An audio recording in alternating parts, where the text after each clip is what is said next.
Salam sejahtera bagi kita semua. Shalom, damai di hati. Assalamualaikum warahmatullahi wabarakatuh. Om Swastiastu, Namo Buddhaya, salam kebajikan. Perkenalkan, nama saya Gabriela Runtuene dengan NIM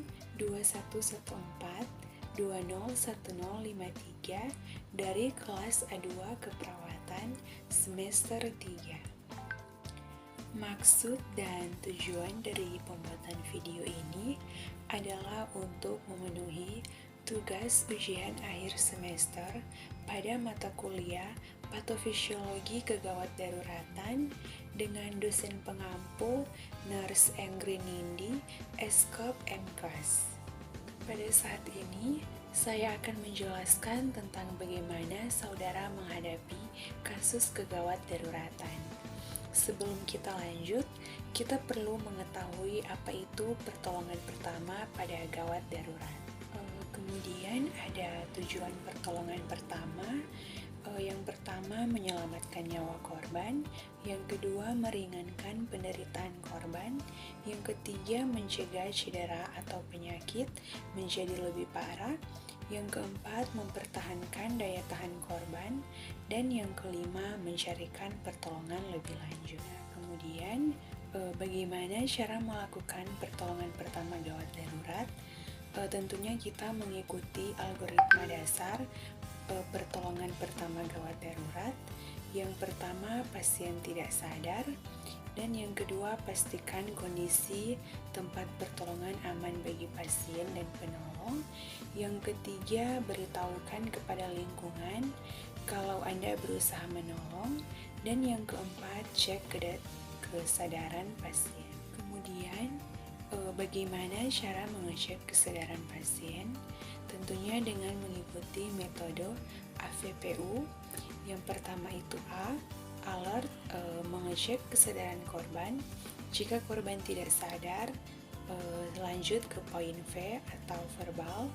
Panggil korban dengan berbicara keras di telinga korban. Jangan menggoyang atau menyentuh pasien. Jika tidak merespon, lanjut ke poin P atau pain. Cobalah beri rangsangan nyeri pada pasien. Misalnya dengan menekan bagian putih dari kuku tangan. Selain itu juga dapat juga dengan menekan bagian tengah tulang atau area di atas mata. Baru U, unresponsive. Jika pasien masih tidak bereaksi, maka pasien berada dalam keadaan unresponsive.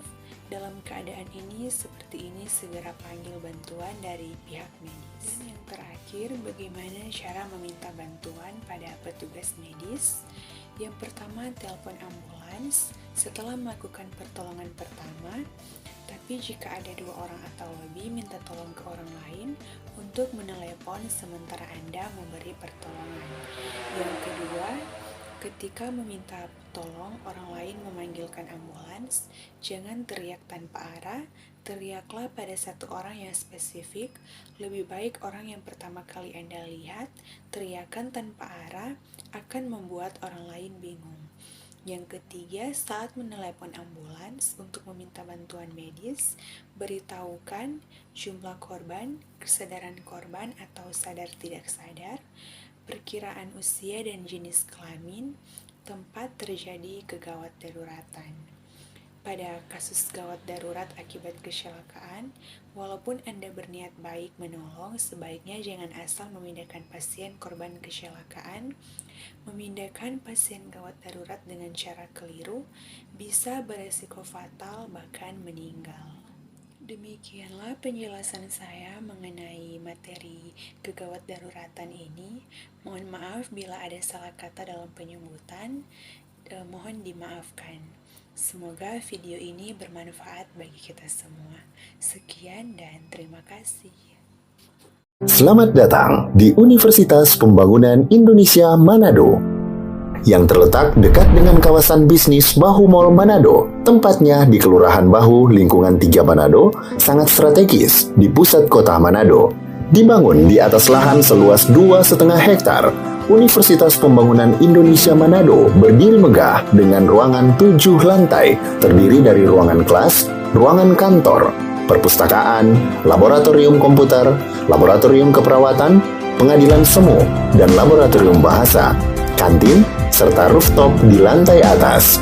Universitas Pembangunan Indonesia Manado memiliki 6 fakultas dengan program studi, yaitu Fakultas Pertanian, Prodi Agribisnis, Fakultas Hukum, Prodi Hukum, Fakultas Teknik, Prodi Teknik Elektro dan Teknik Sipil, Fakultas Ilmu Sosial Ilmu Politik, Prodi Ilmu Politik, Fakultas Sastra, Prodi Sastra Inggris, Fakultas Keperawatan, Prodi Ilmu Keperawatan, dan Profesi Nurse. Didukung oleh sumber daya manusia yang berkompeten dan tersertifikasi, Universitas Pembangunan Indonesia Manado memiliki dosen dan tenaga kependidikan dengan latar belakang S2 dan S3 lulusan dalam dan luar negeri. Proses belajar mengajar dilaksanakan dengan teknologi informasi merujuk perkembangan dunia modern saat ini, dilakukan dengan sistem e-learning dan sistem ujian online atau ULAIN. Hasil tracer student Universitas Pembangunan Indonesia Manado dan fakultas menyebutkan lulusan UNPI sudah tersebar di dalam dan luar negeri.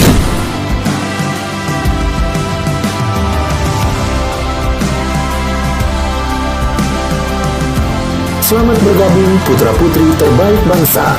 Kembangkan dirimu, raih cita-citamu setinggi bintang di langit. Kami siap menghasilkan generasi terbaik dan pemimpin di masa depan.